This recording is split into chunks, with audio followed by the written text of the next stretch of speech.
வணக்கம். நாம் முன்னோர்கள் விட்டு சென்ற வர்மக்கலை நாம் பார்த்துட்டு வரோம். மொத்தம் 108 தானே.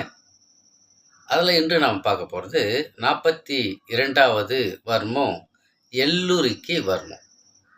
இன்னொரு முறை சொல்கிற மாதிரிலாம் எல்லுருக்கி வர்மம் அது எங்கே இருக்குது அப்படின்னா, நிப்பிலிருந்து கீழ் நோக்கி 2 விரல் அளவுக்கு கீழே.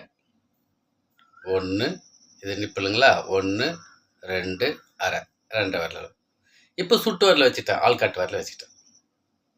எப்படி தூண்டுறதுன்னு சொல்கிறேன் பாருங்களா. அப்படியே லேசாக அழுத்தி விடணும். ஒரு சில வர்மங்கள் தொட்டாலே வாசி கிடைச்சிடும். அவ்வளோ பவர் இருக்குது, நம்முடைய விரலுக்கு அவ்வளோ பவர் இருக்குது. நம்ம பயன்படுத்தணும்.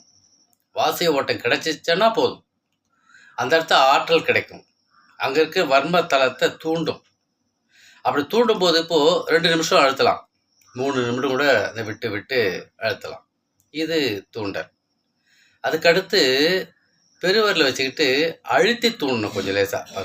1 2 கொஞ்சம் வேகமாக அழுத்தணும். ஒரு அரை மாத்திரை ஃபஸ்ட்டு செய்யும்போது லேசாக தொட்டோம், இப்போ கொஞ்சம் நல்லா அழுத்தணும். அப்புறம் 3வது தடவை விட்டு விட்டு அழுத்துதல், அழுத்தி தூண்டுதல், அதுக்கடுத்து தடவல். இவ்வளோதாங்க. இது நன்மை பாருங்கள்.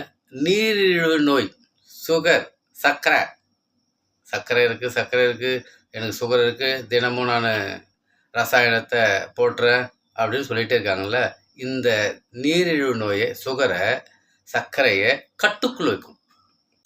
வயிறு வீக்கம், சிலருக்கு வயிறு வீங்கி இருக்கும், உப்புசும் இருக்கும். இந்த புள்ளி இயக்கும்போது அந்த வீக்கம் குறைய ஆரம்பிச்சிடும். 3வது ரொம்ப முக்கியங்க, அடிக்ட்டு, மதுமேகம். ஈவினிங் ஆனால் தண்ணி போட்டால் தான் நான் படுப்பேன் தூங்குவேன். சில பேர் அடமாக இருப்பாங்க, அடம் பிடிச்சிட்டு இருப்பாங்க, அடிக்ட் ஆகிட்டு இருப்பாங்க, அடிமையாகிட்டு இருப்பாங்க. அவங்களுக்கு இந்த வரும் புள்ளி தூண்டணுங்க. கொஞ்ச நாட்களில் அந்த மதுமேகத்திலேருந்து மீண்டு வருவாங்க. ஒரு சிலருக்கு அடிக்கடி வாந்தி இருக்கு, அவங்களுக்கு இந்த வரும் புள்ளி நல்ல ஒரு ரிசல்ட்டு. விக்கலுக்கு நல்ல ரிசல்ட்டு. கல்லீரல் மண்ணீரல் வன்மை பெறும். கல்லீரல் மண்ணீரல் வன்மை பெற்றுச்சுன்னா உடல் கழிவுகள் சீராக வெளியேறும். உடல் கழிவுகள் சீராக வெளியேறும் போது மண்ணீரலால் வரக்கூடிய இரத்த ஓட்டம் சீராக அமையும். அப்போ உடல் ஆரோக்கியம் தானே.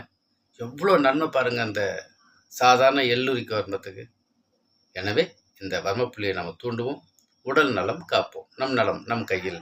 அன்புடன் உங்கள் கண் ரவிவர்மன்.